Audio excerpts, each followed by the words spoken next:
නෑ නෑ නෑ නෑ බබාලට විතරක් නෙමේ අයියලා අක්කලට මලිලා නංගිලට නැන්දලා මාමලට ආච්චි පුංචිලට මම්මා පප්පලට හැමෝටම මේ පාර සිංහලෙන්ම Python පිස්සු ගොරිල්ලත් එක්ක අද ඉඳන් ඕගොල්ලෝ හැමෝටම සිංහලෙන්ම බොහොම ලේසියෙන් Python ඉගෙන ගන්න පුළුවන් වෙනවා. මොකද්ද එතකොට මේ Python කියන්නේ? ගයිඩෝ වෙන් රොසම් කියන නෙදර්ලන්ත ජාතිකයා 1991 දී තමයි Python කියන මේ සුපිරි ලැන්ග්වේජ් එක හොයාගන්නේ. Python කියන්නේ පට්ටම ලේසි බිගිනර් කෙනෙක්ට ඉක්මනටම ඉගෙන ගන්න පුළුවන් high level interpreter language එකක්. interpreter? ඒ මොකද්ද බං ඒ? හරි බං ඔය එක එක නම් වලින් කිව්වට ඕකෙන් වෙන්නේ බොහොම සරල ක්‍රියාවලියක්. දැන් උඹලා දන්නවා අපිට තියෙනවා high level and low level කියලා languages දෙකක්. low level languages කියන්නේ කම්පියුටරට තේරෙන එක. high level language එකක් කියන්නේ අපිට තේරෙන විදිහට හදපු දෙයක්. එතකොට මේ Python කියන්නේ high level language එකක්.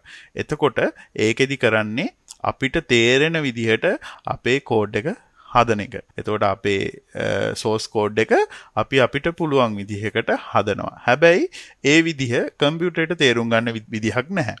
එතකොට මේක කම්පියුටර් එකට තේරුම් ගන්න නම් අපි ආගේ ලැන්ග්වේජ් එකට මේක පරිවර්තනය කරන්න ඕනේ. දැන් අපි අපිට තේරෙන විදිහේ ලැන්ග්වේජ් එකකින් අපි source code එකක් ලියලා තියෙනවා. ඒක අපි කම්පියුටරට තේරෙන විදිහට හරවන්න ඕනේ. ඉතින් අපි මේක කරන්න යූස් කරන මෙකනිසම් දෙකක් තියෙනවා. එකක් තමයි කම්පයිලර්, අනිත් එක තමයි ඉන්ටර්ප්‍රිටර්. කම්පයිලර් එකකදී වෙන්නේ අපේ source code එක එකපාර මැෂින් කෝඩ් එකක් බවට පරිවර්තනය කරනවා. ඒ මැෂින් කෝඩ් එකක් බවට පරිවර්තනය කරලා එයා අපිට අවුට්පුට් එකක් දෙනවා. ඉන්ටර්ප්‍රිටර් එකකදී වෙන්නේ ඊට වැඩිය චුට්ටක් වෙනස් දෙයක්. එයා මේක එකපාර මැෂින් කෝඩ් එකක් විදිහට පරිවර්තනය කරන්නේ නැහැ. එහෙම නැත්නම් බයිට් කෝඩ් එකක් බවට පරිවර්තනය කරන්නේ නැහැ.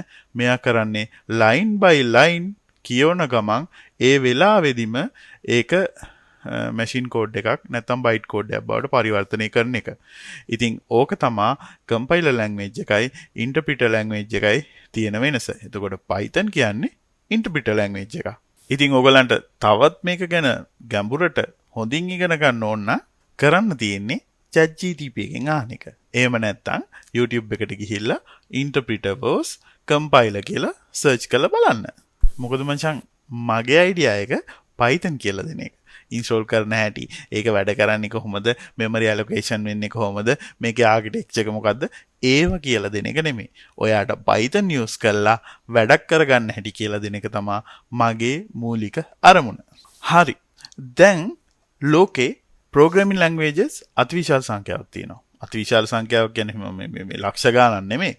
සැලකිය යුතු සංඛ්‍යාවක් තියෙනවා. Java තියෙනවා, PHP තියෙනවා, C++ තියෙනවා, Go තියෙනවා, Swift තියෙනවා, R වද මේවද එක જાති ඒවා තියෙනවා. ඉතින් මොකටද බං මේ අපි Python ඉගෙන ගන්න ඕනේ?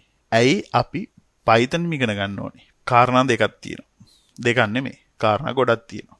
පළවෙනි කාරණාව තමයි beginner කෙනෙක්ට ලේසියෙන්ම ඉගෙන ගන්න පුළුවන් ලැන්ග්වේජ් එක. readability එක වැඩි. හරිද? එතකොට මේකේ තියෙන syntax වල තියෙන complexity එක අඩු. ඒක නිසා ඔයාලට ලේසියෙන් මේ දේවල් මතක තියාගන්න පුළුවන්. ඔය Java වගේ ලැන්ග්වේජ් එකක් ගත්තාම C++ වගේ ගත්තාම පාට සින්ටැක්ස් ටිකක් තියෙනවා. මේක ෆන්ක්ෂන් එකක් ලියන්නත් මේ වෙන ගේමක් දෙන්න ඕනේ.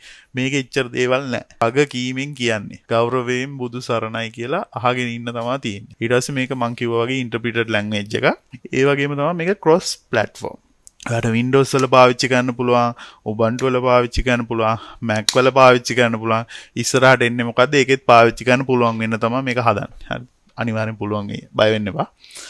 ඊට පස්සේ මේකේ තියෙනවා මචං පට්ට ලයිබ්‍රරිස් ටිකක්. හරිද? පට්ටම සුපිරි ලයිබ්‍රරිස් ටිකක් තියෙනවා. ඔයාට ඉමේජ් එකක් ප්‍රොසෙස් කරන තැන ඉඳන් මැෂින් ලර්නින් වෙනකන් කම්ප්ලෙක්ස් කැල්කියුලේෂන් කරන තැනට යනකම් යූස් කරන්න පුළුවන් වයිඩ් රේන්ජ් එකේ ලයිබ්‍රරිස් ටිකක් මේකේ තියෙනවා. ඊට පස්සේ තව දෙයක් තමයි මේකේ ඩයිනමික් ටයිපින් තියෙන්නේ. ඒ කියන්නේ ඔය අපි C use කරොත් Java use කරත් අපිට variable type එක මුලදිම දෙන්න ඕනේ. හැබැයි මේකෙදි එහෙම නෙමෙයි. අපිට ඕන තැනකින් අපිට හිතෙන තැනකින් variable එකේ type එක වෙනස් කරන්න පුළුවන්. ඒක ඉස්සරහට ඕගලන්ට අපි මේ tutorial කරගෙන යද්දි තේරුම් ගන්න පුළුවන්. එතකොට මේක පාට flexible. ඊට පස්සේ object oriented programming වලට support කරනවා. ඉතින් ඔන්න ඔය කාරණා හින්දා Python කියන්නේ මේ වෙනකොට ඔයාට ඉගෙන ගන්න වටින දෙයක්. ඊට අමතරව මේක මැෂින් ලර්නින් වලට, ආටිෆිෂියල් ඉන්ටෙලිජන්ස් වලට, ඩේටා සයන්ස් වලට හරිද ඒ වගේ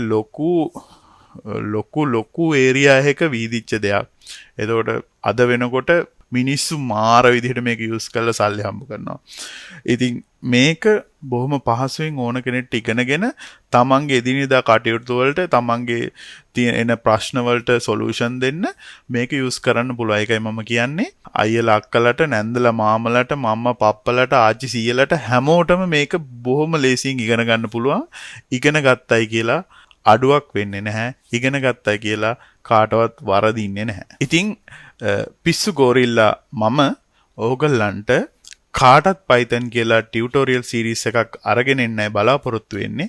මේකෙදි අපි එදිනෙදා ජීවිතේදී අපිට කොහොමද Python use කරන්න පුළුවන් කියලා ප්‍රැක්ටිකල් එක්සැම්පල් එක දේවල් උගන්වන්න හදනවා.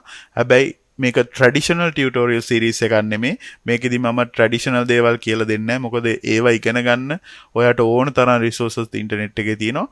මම කරන්නේ තනින් ඔයාට Python බොහොම ලේසියෙන් ඉගෙන ගන්න, ඔයාගේ day to day දේවල් වලට use කරන්න පුළුවන් වෙන විදිහට ඕගොල්ලන්ව ගයිඩ් කරන එක.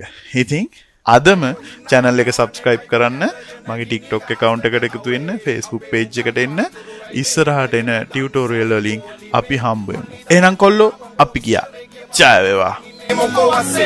ඔය අංකලා ඇන්ටිලා සුදුරෙදි හොදලා එන්නකෝ බලන්න අනේ